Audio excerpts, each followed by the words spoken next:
অনেক বছর আগের কথা। রূপনগর গ্রামের কিছু বাচ্চা স্কুলে যাচ্ছিল।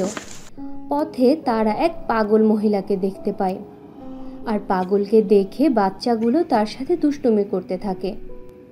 আরে, এই পাগলি পাগলি, কোথায় যাচ্ছিস তুই?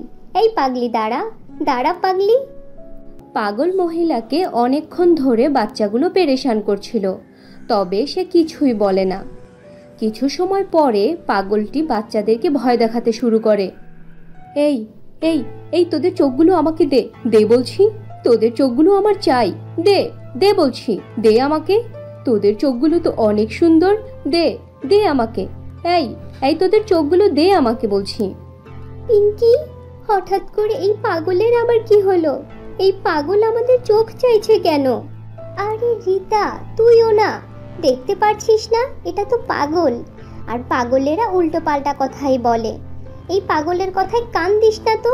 চল আমরা স্কুলে যাই, আমাদের দেরি হয়ে যাচ্ছে রে। সব বাচ্চারা পাগলের থেকে পিছু ছাড়াতে সেখান থেকে চলে যায়, কিন্তু সেই পাগল কোনোভাবেই তাদের পিছু ছাড়ে না। প্রথমে সব বাচ্চারা ভাবতে থাকে পাগল মহিলা মনে হয় পাগলামি করছে, কিন্তু যখনই পাগল মহিলা চোখ বের করার জন্য রীতার হাত ধরে ফেলে, সাথে সাথে সব বাচ্চারা ভয় পেয়ে যায়। রীতা কোনো রকম তার হাত ছাড়িয়ে নেয়। তারপর সব বাচ্চারা কোথাও না থেমে দৌড়ে স্কুলে পালিয়ে যায়। বন্ধুরা, তোমরা তোমাদের নাম কমেন্ট বক্সে কমেন্ট করে জানাও, কারণ তোমাদের নাম দিয়েই তৈরি হবে আমাদের পরবর্তী কার্টুন ভিডিও।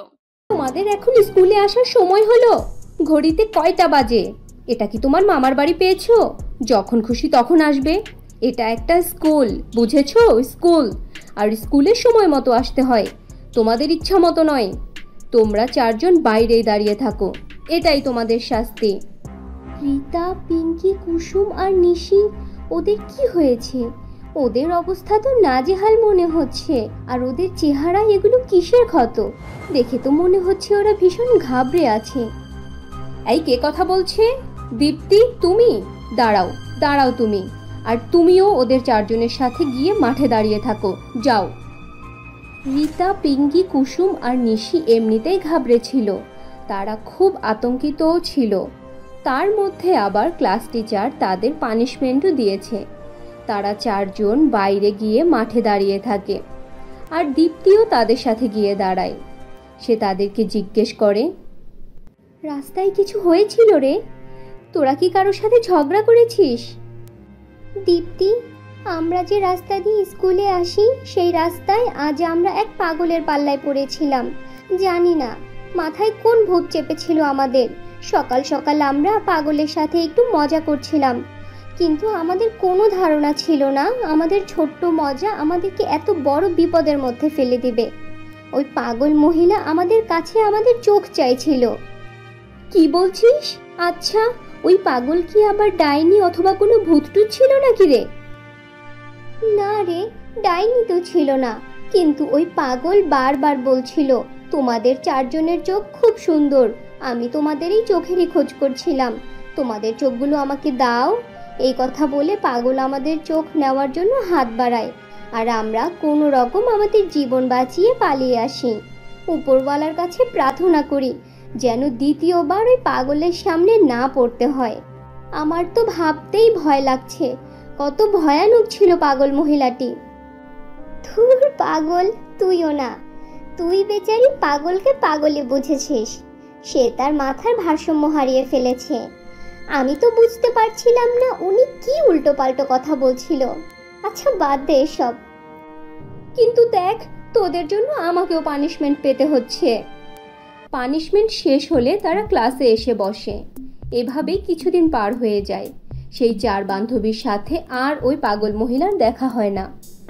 একদিন স্কুলে সায়েন্সের এক নতুন টিচার আসে। বাচ্চারা, আমি তোমাদের নতুন সায়েন্স টিচার। চলো তোমরা সায়েন্সের বই বের করো। প্রিন্সিপাল ম্যাম বলেছে তোমরা নাকি সায়েন্সের সিলেবাসে অনেক পিছিয়ে আছো।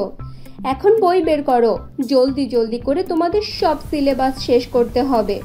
কিছুক্ষণ পরে, এই দাঁড়াও দাঁড়াও তুমি, আমি অনেকক্ষণ ধরে খেয়াল করছি, তুমি আমাকে বারবার দেখছো। কি হয়েছে? জীবনে কখনো টিচার দেখোনি? সরি ম্যাম, আপনাকে দেখে মনে হচ্ছে এর আগেও আমি কোথাও যেন আপনাকে দেখেছি।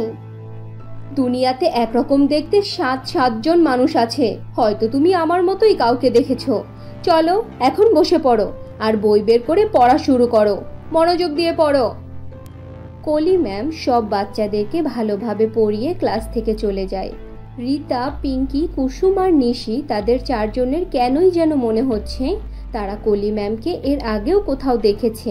তারা মনে করতে পারছিল না যে তারা কলি ম্যামকে কোথায় দেখেছে। তোরা 4 জন কোথায় হারিয়ে গিয়েছিস? কলি ম্যাম কি বলেছে মনে নেই? 4র্থ পিরিয়ডে এই চ্যাপ্টারের পরীক্ষা নেবে। আমাদের সবাইকে প্রথম দিনে ভালো মার্কস উঠাতেই হবে। প্রথম দিনে টিচারের কাছে আমাদের রেপুটেশন কম করা যাবে না। এই আমি তোদের 4 জনের সাথে কথা বলছি, তোরা কি শুনছিস আমার কথা? কি হয়েছে তোদের? যখন থেকে তোরা কলি ম্যামকে দেখেছিস সেই থেকে তোদের চেহারার রং বদলে গেছে। কি হয়েছে রে তোদের? সবকিছু ঠিক আছে তো? কেন জানি না মনে হচ্ছে কলি ম্যামের চেহারা আমাদের খুব পরিচিত। এমন মনে হচ্ছে যে ওনাকে আমরা এর আগেও কোথাও দেখেছি, আর খুব কাছে থেকে দেখেছি, কিন্তু কোথায় দেখেছি তা মনে পড়ছে না। যখন থেকে আমি কলি ম্যামকে দেখেছি সেই থেকে আমার মাথার মধ্যে থেকে ওনার চেহারা বেরই হচ্ছে না। কলি ম্যামের মতো দেখতে কাউকে যদি তুই দেখেও থাকিস তাতে এত পেরেশানি কি আছে? জানি না রে, তবে মনের মধ্যে কেমন জানি আতঙ্ক লাগছে। বুঝতে পারছি না কেন এমন হচ্ছে। সেম অবস্থা আমারও। মনে হচ্ছে ভয়ানক কিছু হতে চলেছে। কলি ম্যামকে দেখে মনের মধ্যে ভালো কোনো ফিলিংস আসছে না রে। 4র্থ পিরিয়ডে কলি ম্যাম পুনরায় আবার ক্লাসে আসে আর টেস্ট এক্সাম নেয়। সব বাচ্চারাই মোটামুটি ভালো নাম্বার পায়, শুধুমাত্র পিঙ্কি 0 আর রীতা, কুসুম আর নিশি 2 মার্কস করে পায়, যেই কারণে কলি ম্যাম ভীষণ রাগ করে। এসব কি? আমি তোমাদেরকে এত ভালো করে পড়িয়েছি অথচ তোমরা এত কম মার্কস পেয়েছো। 3 জন 2 করে পেয়েছো আর একজন তো 0 পেয়েছো, 0। রীতা, কুসুম আর নিশি, তোমাদের 3 জনকে তো আমি আজকে ছেড়ে দিচ্ছি, কিন্তু পিঙ্কি তোমার তো পানিশমেন্ট পেতেই হবে, কারণ আমার টেস্টে যে 0 পায় তাকে আমি পানিশমেন্ট দেই। সব বাচ্চারা তোমরা কান খুলে শুনে রাখো, আমার টেস্টে কম মার্কস আমি কোনোভাবেই সহ্য করব না, তাই ভালো করে মনোযোগ দিয়ে পড়ালেখা করবে। আর পিঙ্কি, তুমি বাইরে গিয়ে হাত উপরে করে দাঁড়িয়ে থাকো, আমি এখনই আসছি। পিঙ্কি ক্লাস থেকে বাইরে চলে আসে আর কিছু সময় পরে কলি ম্যামও বাইরে আসে আর সে পিঙ্কিকে তার সাথে করে একটি খালি ক্লাসরুমে নিয়ে যায় আর সেখানে গিয়ে কলি ম্যাম তার আসল রূপে ফিরে আসে। কলি ম্যামের এই রূপ দেখে পিঙ্কি ভয়ে থরথর করে কাঁপতে থাকে। এই কাহিনীর পরের পর্বের জন্য চ্যানেলকে লাইক দিয়ে পাশে থাকবেন। ধন্যবাদ।